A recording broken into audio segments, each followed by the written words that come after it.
Good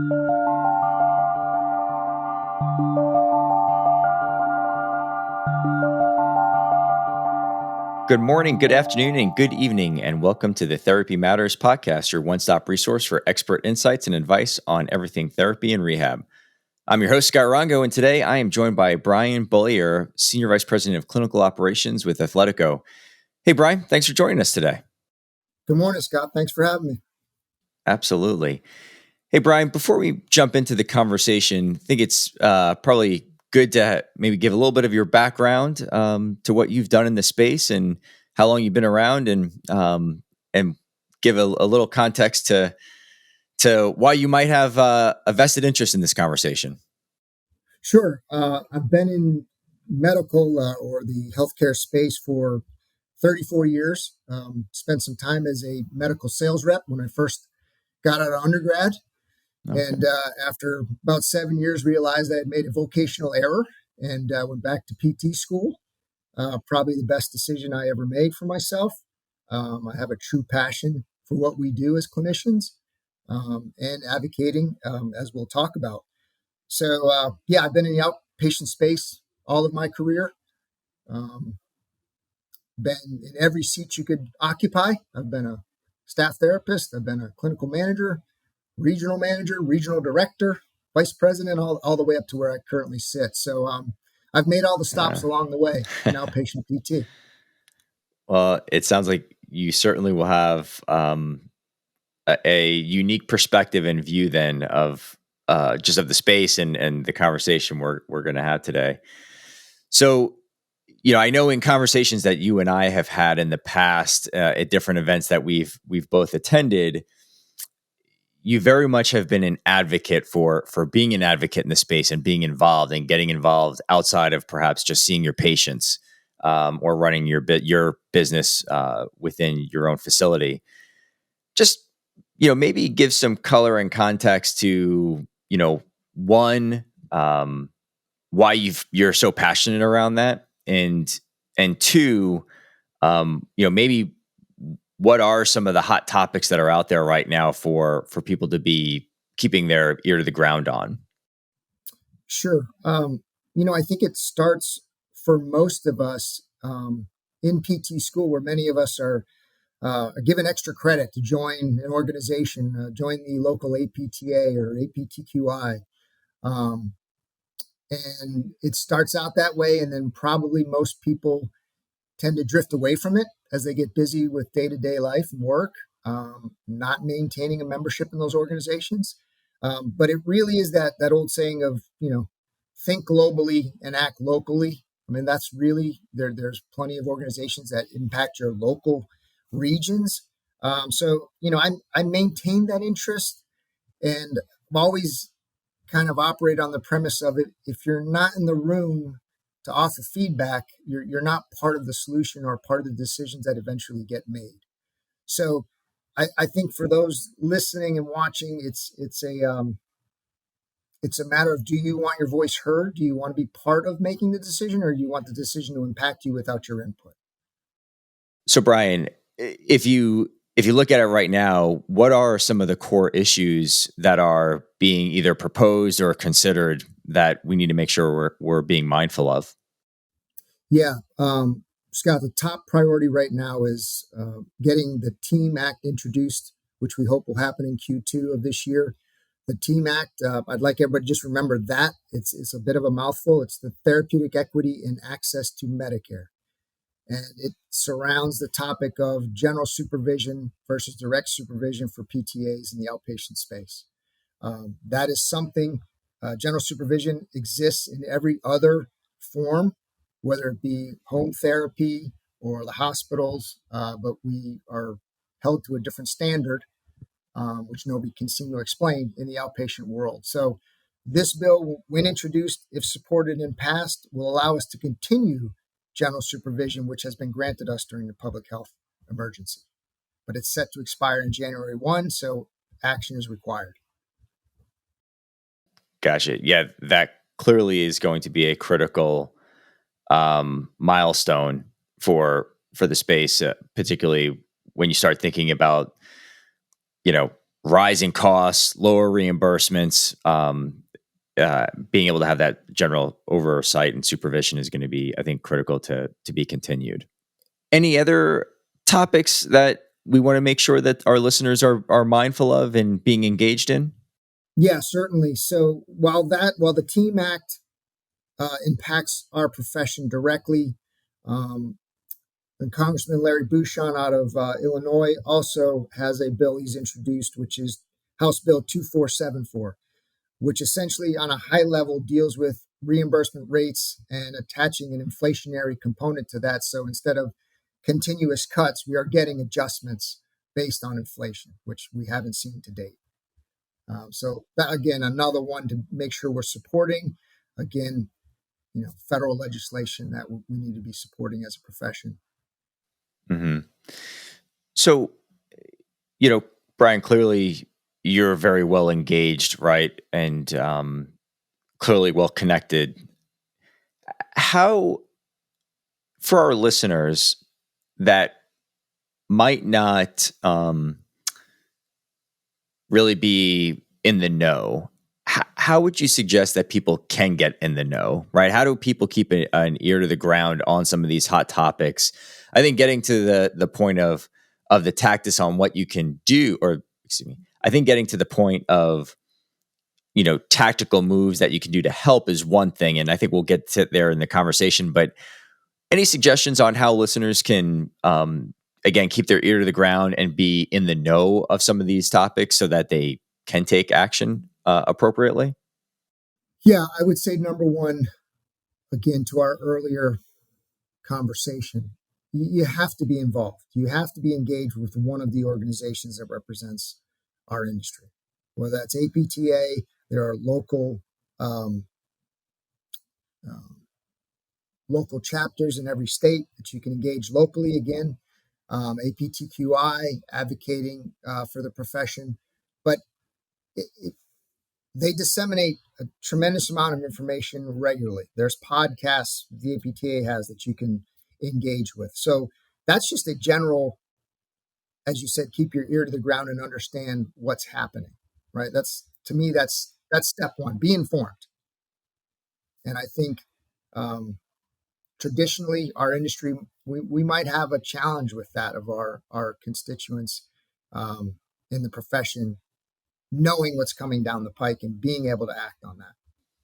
Yeah, I know we recently had Justin Moore, the president of APTA, on, and I know he is clearly welcoming of as many participants in this space as possible to, again, to be able to, one, distribute information, but then two, also, there's an opportunity to where the more you're engaged and the more uh, really active engagement within organizations such as APTA, the bigger impact it can have on the overall industry and these types of challenges that it's facing. Um, I think also the other dynamic, right, is again, you know, people get tied up, right? They're dealing with their own personal lives, they're seeing their patients, they're running their businesses, whether it might be, one clinic or hundreds. People are busy, right? And kind of immediate reaction oftentimes on these types of things, like I just don't have time, right? And also, what can my one voice, what kind of impact can it really have? It's kind of like with voting, right? There's a lot of people have this mindset throughout our country, right? That it's like, well, what's one vote going to do? But it really can have an impact. So be curious as to ideas and thoughts and unique perspectives of what can people do, right? How do people take action? Like, to your point, getting involved is step number one, but are there other things that people can do to tactically have an impact on some of these rules that might be proposed, or things that we want to make sure we help the space uh, take action, right? That's good for the group. Yeah, I guess I would affirm that you know you feel a little helpless in the clinic when you're busy and you are one voice, but collectively we have made things happen throughout the history of therapy. Direct access, another case in point. I mean, Missouri just passed their local legislation in Missouri for direct access. So that was a collaboration. That was many voices speaking to the same issue. So again, I can confirm that. I know that feeling. But collectively, when you get an outreach from an organization that says, "Can you send a letter to your senator? Can you send a letter to your congressman?" It doesn't take long. You have to join the many voices that are out there so that collectively we can make some change. So one, I would say that's an easy do. Respond to one of those APTQI or APTA request to send a letter. The second, I think, and sometimes more importantly, is our patients are our best advocates. They love us. I mean, that the affirmation we get from our patients on a daily basis, that's better than the paycheck. But they can do the same thing for us with Congress. You know, the next time a patient says, "What can I do?" We don't need any more cookies or brownies. But I would love it if you would reach out to a local legislator or to a federal congressperson and say, you know, the PT was the best thing that ever happened to me, and I need you to support this legislation. So we need to wrap ourselves in our patients in that blanket and use them to help us get what we need. Yeah.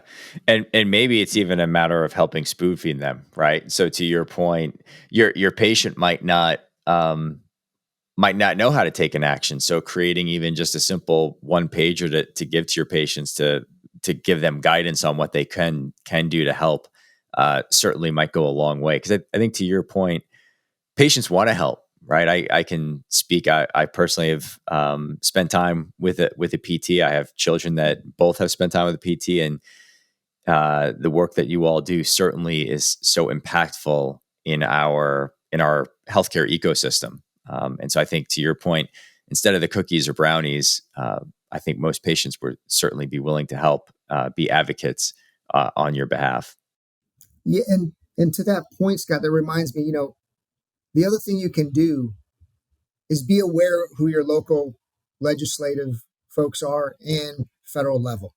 Sometimes we're disengaged. I know the political arena is not for everyone, but just being armed with that information, right? If that patient, you have somebody you want to take action on your part, again, spoon feed them, give them the person that you want them to reach out to. So Brian, let's take maybe a step back into your early days. What did that look like for you? How did you get involved from the very beginning?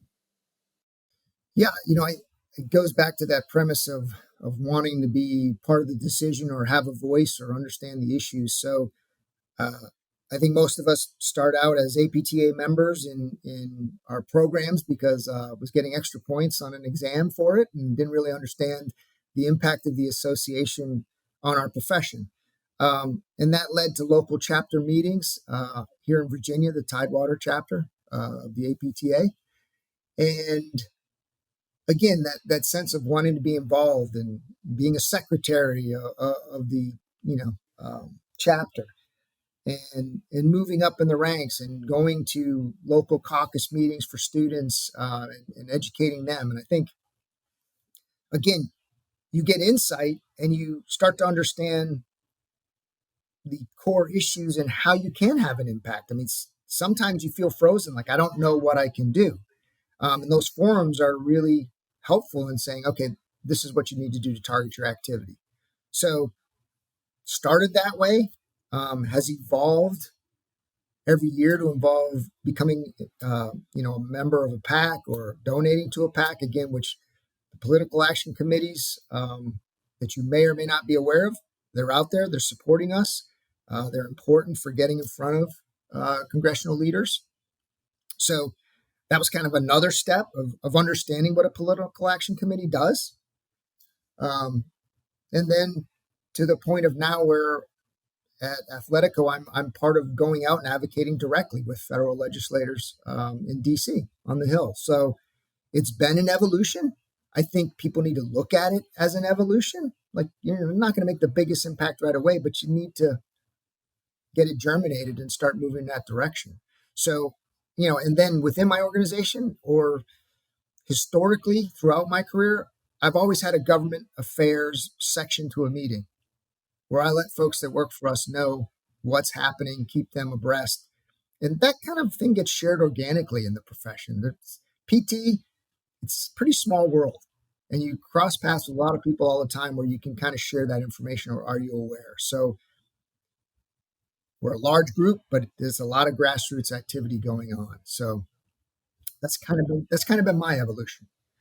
I think that's an interesting thought and idea and perspective of, if you're going to have a meeting right internally, to your point, you're going to have some people that are very involved and that are in the know, but put it on the agenda, right? Have that conversation. You never know. It only takes, one person to hear the message one time for them to maybe say, I want to be involved bigger and at a deeper level. So I think it's a great idea, right? Just one, education, but two, almost a little bit of a recruitment, if you will, for getting people more involved in the process. Right, right. Well, Brian, I think that is about the amount of time that we have today, but this is such an important topic that I think we've got to make sure we keep it top of mind and keep people just engaged. To your point, um, you can't have an impact if you're not involved, right? Being an active, involved participant in the process is, I think, so critical. So, any parting words for our audience? Yeah, one last thing I would say to the leaders who are hearing this in the space, it's incumbent on us to make sure our new entrants into the profession understand the importance of this and that you bring it up at your regional and local meetings, that we can't force our colleagues to be part of it, but I think you got to keep talking about it and make it resonate with them so they understand it. That's incumbent on us to do that. And you have my commitment that I will keep beating this drum as long as I can. Excellent. Great point, Brian. Well, thank you for joining us today. Very much appreciated. And audience, thank you for tuning into the Therapy Matters podcast, your one-stop resource for expert insights and advice in everything therapy and rehab. We look forward to seeing you on the next episode. Have a great afternoon. Thanks for listening to Therapy Matters. Do you like the podcast? Give us a 5-star rating, subscribe, and tell all your friends about the show. Want to be a guest or know someone that would be a great guest speaker? Contact me at allison.jones@raintreeinc.com. That's allison.jones@raintreeinc.com.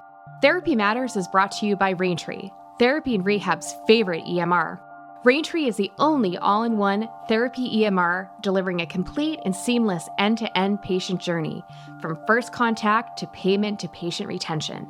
To learn more about Raintree, visit us online at raintreeinc.com.